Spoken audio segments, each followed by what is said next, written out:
اعوذ باللہ من الشیطان الرجیم بسم اللہ الرحمن الرحیم وبہ نستعین وهو خیر المعین۔ نہج البلاغہ کے انعامی مقابلے کی یہ تیسری ویڈیو ہے۔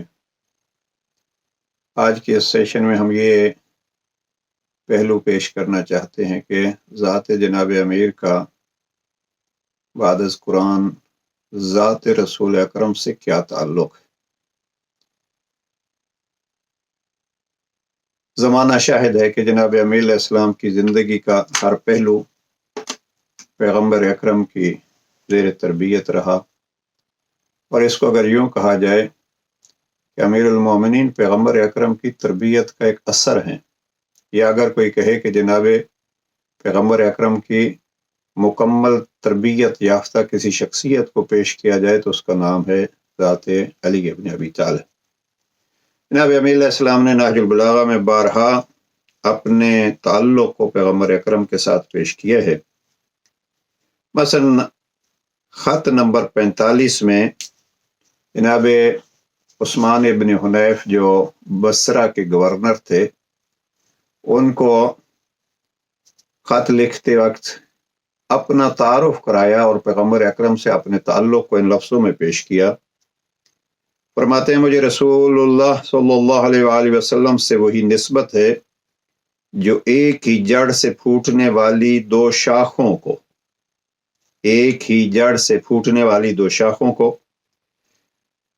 ایک دوسرے سے اور کلائی کو بازو سے ہوتی ہے۔ عجب جملے ہیں یہ، کلائی کو بازو سے جو نسبت ہوتی ہے وہی مجھے پیغمبر سے نسبت ہے۔ جناب امیر علیہ السلام نے پیغمبر اکرم سے اسی انداز سے ایک تعلق، یا اس کو کہیں کہ پیغمبر کے رشتے کے ساتھ ساتھ پیغمبر کی اطاعت کا بھی اپنے انداز سے ہی اعلان کیا ہے۔ خطبہ نمبر 195 خصوصیت کے ساتھ یہ اطاعت پیغمبر اکرم کا وہ نمونہ ہے جس پہ اہل سنت عالم ابن ابی الحدید معتزلی نے کافی تفصیل لکھی ہے۔ خطبہ 195 میں جناب امیر علیہ السلام فرماتے ہیں وَلَقَدْ عَلِمَ الْمُسْتَحْفَظُونَ مِنْ أَصْحَابِ مُحَمَّدٍ صلی اللہ علیہ وآلہ وسلم انی لم ارد علی اللہ ولا علی رسولہ ساعة قط۔ انسان ان جملوں کو 1000 بار پڑھے تو بھی وہ لطف اس کا بڑھتا ہی جاتا ہے۔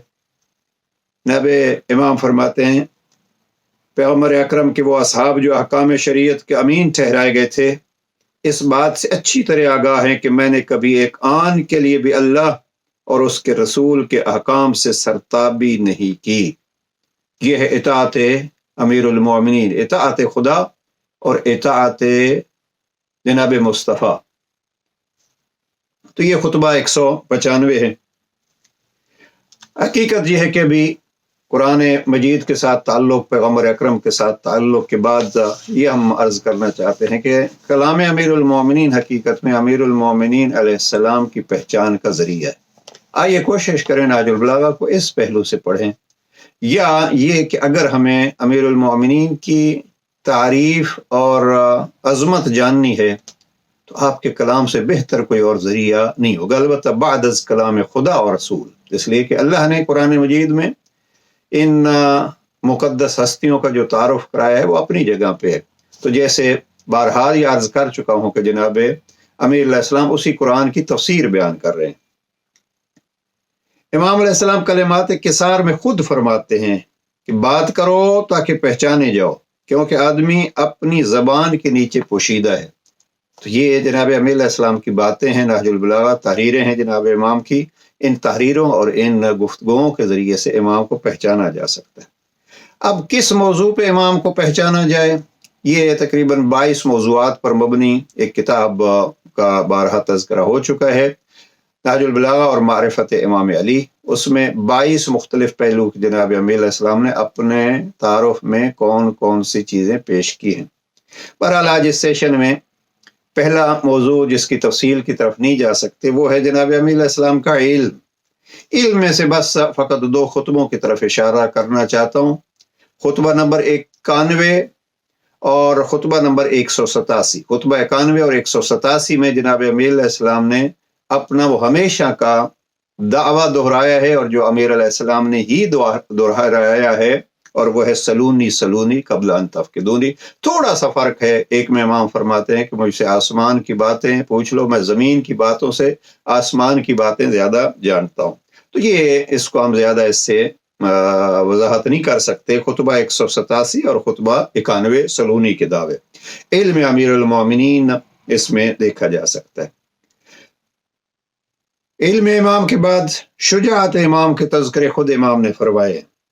مثلا خط نمبر 45 کو خصوصیت کے ساتھ آپ نوٹ فرما لیجئے، اور خطبہ 90 میں یہ دو مقامات ہیں جہاں جناب امیر علیہ السلام نے خطبہ 190 جو خطبہ قاسیہ کہلاتا ہے، خطبہ قاسیہ میں اور خط 45 میں، یہ دو نوٹ کرنے کی چیزیں ہیں۔ خطبہ 190 میں اپنی شجاعت کا تذکرہ کیا، اور وہاں فرماتے ہیں میں نے تو بچپن ہی میں عرب کے بہادروں کا سینہ زمین سے لگا دیا۔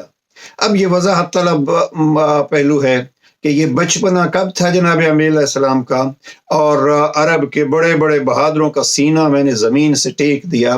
یہ یقیناً اشارہ ہے پیغمبر اکرم کے اوپر پتھر پھینکنے اور گندگی پھینکنے والوں کے مقابلے میں مکے میں جناب امیر علیہ السلام جب آتے ہیں اور دفاع مصطفیٰ کرتے ہیں تو بچپنا تو وہی ہو سکتا ہے۔ تو اس وقت پہ فخر کیا خطبہ 190 خطبہ قاسیہ میں اپنی شجاعت کا۔ اور خط 45 میں جناب امیر علیہ السلام فرماتے ہیں خدا کی قسم اگر تمام عرب ایکا کر کے مجھ سے لڑنا چاہیں، مفتی صاحب نے لکھا بھڑنا چاہیں، تو میدان چھوڑ کر پیٹھ نہ دکھاؤں گا۔ یہ خط 45 کی عبارت ہے شجاعت علی، وہ علم علی، یہ شجاعت امیر المومنین۔ اب اسی کے ساتھ اگر شجاعت کے امیر المومنین کا تعارف ہو جائے تو پھر حقیقی معرفت ہوتی ہے، لیکن فوراً اس کے بعد اگر ایک پہلو اور پیش کر دوں، اور وہ ہے جناب امیر المومنین کا شجاعت کے ساتھ ساتھ عبادت کا ایک پہلو۔ اور عبادت یہاں نہج البلاغہ کے کلمات کثار میں سید رضی نے ایک نمبر 77 میں سید رضی نے ایک واقعہ لکھا ہے کہ زرار ابن زمرہ زبائی حاکم شام کے پاس جاتے ہیں، اور انہوں نے حاکم شام کے ساتھ امیر علیہ السلام کا ایک تعارف کرایا، بڑا مشہور تعارف، علماء اہل سنت نے بھی اپنے انداز میں اس کو خوبصورت لفظوں میں پیش کیا ہے۔ بس انہی کے زرار کے الفاظ یہ ہیں، انہوں نے حاکم شام کے سامنے کہا کہ فَأَشْهَدُ لَقَدْ رَأَيْتُهُ فِي بَعْضِ مَوَاقِسِهِ وَقَدْ أَرْحَى اللَّيْلُ صُدُولَهُ وَهُوَ قَائِمٌ فِي مِحْرَابِهِ قَابِضٌ عَلَى لِحْيَتِهِ يَتَمَلْمَلُ تَمَلْمُلَ السِّلِيمِ وَيَبْكِي بُكَاءَ الْحَزِينِ وَيَقُولُ یا دنیا الیک انی۔ اس جملے کو انسان جتنا پڑھتا رہے زہد علی کا اور جناب امیر علیہ السلام کا اللہ سے تعلق اور عبادت کا ایک پہلو خوبصورت انداز میں نظر آتا ہے۔ زرار ابن زمرہ زبائی حاکم شام کے پاس گئے اور اس نے امیر المومنین کے متعلق سوال کیا، تو انہوں نے کہا کہ میں اس امر کی شہادت دیتا ہوں کہ میں نے بعض موقعوں پر آپ علیہ السلام کو دیکھا جبکہ رات اپنے دامن ظلمت کو پھیلا چکی تھی تو آپ محراب عبادت میں کھڑے تھے، ریش مبارک کو ہاتھوں میں پکڑے ہوئے سانپ کے ڈسے ہوئے کی طرح تڑپ رہے تھے، اور غم رسیدہ بوڑھی کی طرح رو رہے تھے اور کہہ رہے تھے اے دنیا مجھ سے دور ہو جا، میرے سامنے اپنے کو نہ لا۔ اس کو ہم کہتے ہیں یہ ہے وہ عبادت علی۔ وہ پچھلے جملے شجاعت کے سنیں، یہ جملے عبادت علی کے ہیں۔ تو یہ جناب امیر علیہ السلام کی عبادت، اور عبادت کے لیے خصوصیت کے ساتھ ہم یہاں یہ عرض کریں گے کہ عبادت کی ایک تقسیم امیر علیہ السلام نے فرمائی ہے جو زباں زد عام ہے۔ جب عبادت کی تقسیم کا ذکر آتا ہے، حکمت نمبر 237 نوٹ کرنے کی ہے۔ حکمت 237 میں امیر علیہ السلام فرماتے ہیں ایک جماعت نے اللہ کی عبادت ثواب کی رغبت و خواہش کے پیش نظر کی، یہ سودا کرنے والوں کی عبادت ہے۔ ایک جماعت نے خوف کی وجہ سے اللہ کی عبادت کی، یہ غلاموں کی عبادت ہے، اور ایک جماعت نے از روئے شکر و سپاس گزاری اللہ کی عبادت کی، یہ آزادوں کی عبادت ہے، یہ حروں کی عبادت ہے۔ یہ تقسیم علی ہی کر سکتے ہیں، نہ خوف ہے نہ لالچ ہے، بلکہ آزاد عبادت یہ ہے کہ تجھے لائق عبادت سمجھا۔ تو یہ عبادت کی تقسیم کے اعتبار سے حکمت 237۔ اب جناب امیر علیہ السلام دوسروں کو بھی یہی اس عبادت کی طرف متوجہ کرتے ہیں، اور خطبہ 213 میں ارشاد فرماتے ہیں، ہم اور تم اسی رب کے بندے ہیں کہ جس کے علاوہ کوئی رب نہیں۔ یہ اللہ کی ربوبیت کے لیے جناب امیر علیہ السلام کا ایک پیغام ہے، ہم اور تم اسی رب کے بندے ہیں کہ جس کے علاوہ کوئی رب نہیں، خطبہ 213۔ اور اس عبادت کے ساتھ ساتھ ایک اور چیز کا اضافہ کرتے ہیں، وہ ہے جناب امیر المؤمنین کی عدالت۔ اب مجھے نہیں معلوم علی کی عبادت، علی کی شجاعت، علی کے علم، علی کی عدالت، ان کو اگر سامنے رکھا جائے کئی دفعہ یہ پریشانی ہوتی ہے کس عظمت کو پہلے لیں، لیکن میں یہاں ایک جملہ کہتا جاؤں، سب سے پہلی عظمت یہ ہے علی وہ ہیں جن کا رب سے وہ تعلق ہے کہ زندگی کا ہر قدم اللہ ہی کے لیے ہے۔ گویا اس آیے مجیدہ کے مکمل پیروکار اگر نظر آتے ہیں بعد از رسول تو وہ ہے کل ان صلاتی و نسکی و محیای و مماتی للہ رب العالمین، میری نماز، میری عبادتیں، میری قربانیاں، میری زندگی، میری موت اللہ کے لیے ہے۔ یہ جناب امیر علیہ السلام گویا اس آیت مجیدہ پہ عمل کر کے اپنی عدالت کو بھی بتلا رہے ہیں اور اپنی عبادت کو بھی بتلا رہے ہیں۔ بہرحال جناب امیر المؤمنین کی عدالت کے لیے ایک خطبہ ذہن میں رکھی عزیزان، وہ ہے خطبہ 221، جس عدالت کے جور جرداق جیسے عیسائی بھی قائل ہیں، اور ہماری ایک ویڈیو موجود ہے شہادت امام کے حوالے سے، عدل علی اور قتل علی، تو اس کو دہرانا نہیں چاہتا، اس ویڈیو کو دیکھ لیجئے گا، شہادت کے ایام کی ویڈیو، عدل علی اور قتل علی، اور اس عیسائی نے جو کتاب لکھی ہے اس کا اردو ترجمہ ندائے عدالت انسانیہ، یہ بھی بازار میں موجود ہے۔ خطبہ 221 عدالت امیر المؤمنین کے لیے جناب امیر علیہ السلام کے بھائی جناب عقیل آپ کے پاس اپنی غربت کو پیش کرتے ہیں اور کہتے ہیں کہ ہمیں 3 کلو گندم بیت المال سے مل جائے۔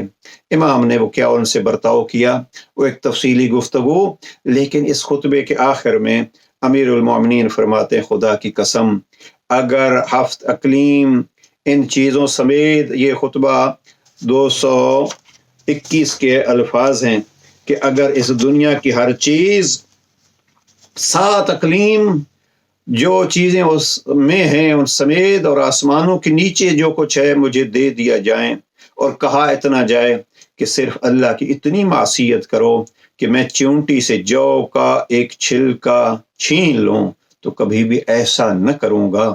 یہ دنیا تو میرے نزدیک اس پتی سے بھی زیادہ بے قدر ہے جو ٹڈی کے منہ میں ہو کہ جسے وہ چبا رہی ہو۔ علی کو فنا ہونے والی نعمتوں اور مٹ جانے والی لذتوں سے کیا واسطہ ہے۔ یہ افکار اسلامی کے نہج البلاغہ کو اگر دیکھیں گے تو صفحہ 635 پہ یہ عبارت خطبہ 221 کے ضمن میں موجود ہے۔ آئیے 2 جملے زہد علی کے بھی ہو جائیں، دنیا سے دوری، دنیا کے فریب اور دھوکوں سے محفوظ۔ علی امیر المومنین ایک جگہ اپنے لباس کا اور اپنی غذا کا اعلان کرتے ہیں، علی کا لباس کیا ہے، علی کی غذا کیا ہے۔ وہاں جناب امیر المؤمنین فرماتے ہیں، اور یہ خط 45 بصرہ کے گورنر کو فرماتے ہیں، عثمان ابن حنیف، دیکھو تمہارے امام کی حالت تو یہ ہے کہ اس نے دنیا کے ساز و سامان میں سے 2 پھٹی پرانی چادروں اور کھانے میں سے 2 روٹیوں پر قناعت کر لی ہے۔ میں مانتا ہوں کہ تمہارے بس کی یہ بات نہیں، لیکن اتنا تو کرو کہ پرہیزگاری، سعی و کوشش، پاک دامنی اور سلامت روی میں مجھ علی کا ساتھ دو. یعنی امیر المومنین یہ چاہتے ہیں میں جن مرحلوں سے گزر رہا ہوں، جن فضائل پہ میں علی فائز ہوں، آپ وہاں نہیں پہنچ سکتے، لیکن زمانے کو کم از کم یہ تو بتلائیں کہ ہم علی والے ہیں. تو اس لیے کسی حد تک تو علی کو فالو کرو، علی کے پیچھے چلو. تو یہ تھا خط 45 کا، عدالت علوی، زہد علوی کے یہ جملات. تو اے پروردگار ہمیں بھی امیر المؤمنین کی اتباع و اطاعت اور پیروکاری پہ ہمت اور توفیق عطا فرمائے. والسلام علیکم ورحمۃ اللہ وبرکاتہ.